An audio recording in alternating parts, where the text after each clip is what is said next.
Alright, here we start with Chapter 2, looking over biochemistry basics, really the macromolecules that all cells are made of.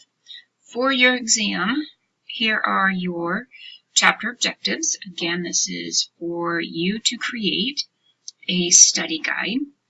Take these objectives, move through your notes, these PowerPoint notes, and fill in the questions, basically. Objective 1, identify the 4 main groups of biomolecules, sometimes referred to as macromolecules, and their building blocks. In reference to carbohydrates, to the functions and the differences between monosaccharide and polysaccharide. Lipids, understand the general characteristics from slide 7, the specific functions of phospholipids, LPS, and mycolic acid. We'll talk a fair amount about those lipid examples throughout the rest of the semester. And nucleic acids, understand the functions of DNA and RNA and know the components of each, so you need to be able to compare and contrast the two. Describe the function of proteins and the 4 levels of protein structure. And overall, in terms of understanding proteins and the function of protein, you have to know that shape of the protein is critical. Alright, so the 4 main classes of the biomolecules, macromolecules, are carbohydrates, nucleic acids, proteins, and lipids. And here you have this table, 2.2, that gives you the biomolecule as well as the building blocks. So carbohydrates are composed of simple sugars. And you have monosaccharides, which is just one sugar group. Disaccharides, 2 sugar groups, hence the di, mono is 1. And polysaccharides, many. And you've got a couple of examples on the right. Nucleic acid, the nucleic acids are DNA and RNA, as you see on the right. And the building blocks, deoxyribonucleotides, ribonucleotides. We'll talk a little bit more about that in terms of the nucleic acid because there are different components. Proteins, the building blocks are amino acids. And lipids, a couple of different ones, fats and oils, waxes, steroids. And again, we'll talk a little bit more about those and throughout the semester. So the function of carbohydrates. All right, we all say we need carbs. All right, the function is for energy. We need energy for our cells to perform function and just keep going. All right, there are structural biomolecules that carbohydrates allow for the ability, or if you pull in carbohydrates, then we can make macromolecules, the biomolecules. Carbohydrates are important for cellular adhesion, cells sticking to each other, also for communication between cells, and then environmental sensing. And the environmental sensing, is there a lack of carbohydrates? Is there plenty of carbohydrates? And this can occur in the bacterial world. This can occur in our bodies.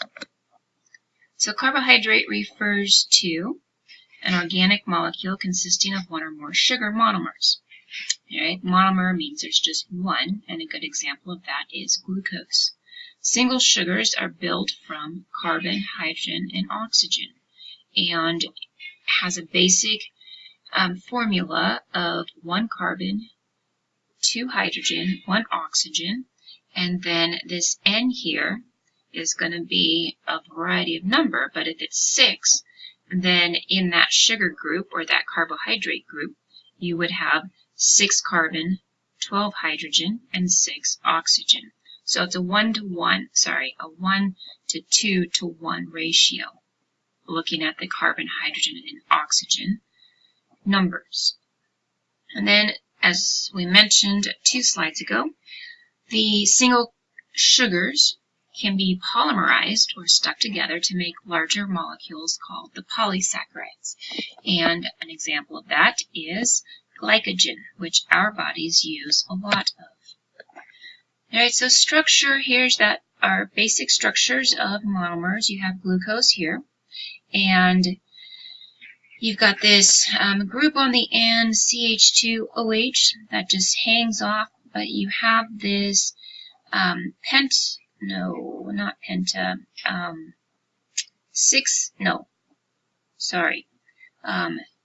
pentameric ring, all right, 5 carbon, 1, 2, 3, 4, 5, and then you have an oxygen that combines the two, and then you have different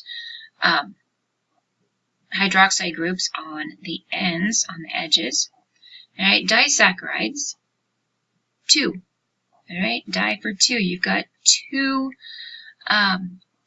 glucose molecules here stuck together through what's called this glycosidic bond. And this combined, or the 2 glucose molecules, glucose and fructose, combine to make sucrose. All right, and there's often not a big difference in the formula itself, but the shape is important, and it's dependent on what these little side groups are. And in terms of a fair number of the sugars, they are going to be carbon rings. All right, then you have the lipids. All right, and lipids include fats, oils, waxes, and steroids. These are very important in maintaining structure of different areas of cells. They are composed also of carbon, hydrogen, and oxygen, but the ratio is different than in the carbohydrates. And lipids are predominantly hydrophobic, which means they're afraid of water. Some lipids contain modifications. These are going to be different functional groups that allows them to be amphipathic. All right, so then it can be within water, and it's going to have different sides. Hydrophobic, not wanting to be around water. Hydrophilic, it's okay to be around water. All right, lipids have a very diverse structure that range from long chains to complete cyclic structures. And with that range of shapes, it's going to be a range of function as well. All right, so here are some examples. The lipids are, again, the fats and oils, the steroids, the waxes. And with the fats and oils, all right, triglyceride here, you've got the glycerol backbone, and then you have these fatty acids. And it's triglycerides, so there's the glycerol and 3 fatty acids. But you see they are just long repeating chains of carbon and hydrogen. Here you have waxes. Waxes consist of a long chain, and also can have an alcohol, and those are going to be linked, and also create this. What happens then is it makes it solid, or it can be a solid. So waxes, they, depending on the heat, they can be somewhat liquid because the wax melts, or it can be in a solid state. All right, steroids have a fused ring structure. All right, some steroids can look very similar to each other, but then what makes them very different is going to be these side chains. All right, functions of lipids. All right, energy sources, also cell structure components, and lipids are also important for mediating cell signaling in between cells. All right, phospholipids are going to generally be composed into a lipid bilayer. All right, so there's 2 layers. It's amphipathic, which means that there's a part that is anti-water, hydrophobic, that's going to be on the inside, and then the hydrophilic component, the part that loves water, is going to be on the outside. The glycolipids, all right, those are lipids and oils that are linked to carbohydrates. Those are going to be important for energy function, lipoproteins, lipids and oils that are linked to proteins. All right, LPS, this is important. All right, LPS, lipopolysaccharide, is a toxic portion of a gram-negative bacteria cell wall. We'll definitely talk more about this when we start talking about individual types of bacteria. Mycolic acid is a wax that is found in certain bacteria, specifically Mycobacterium tuberculosis, Mycobacterium leprae. This organism causes tuberculosis and leprosy. And the presence of this mycolic acid in the cell wall increases the pathogenicity, the ability of the organism to cause disease. And you want to avoid TB, you want to avoid leprosy, because it's actually hard to treat, because it's hard for the antibiotic to actually penetrate that mycolic acid cell wall. All right, and then there's cholesterol. A little bit of cholesterol is good.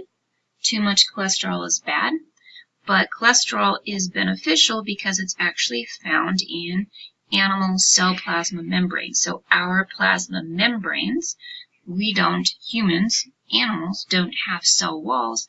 And so we have to have structure components of our cell walls. And one of those pieces is cholesterol. And so cholesterol is very important. But again, some people can have way too much, and there's a high amount of free-floating cholesterol in the blood, and that is not good. All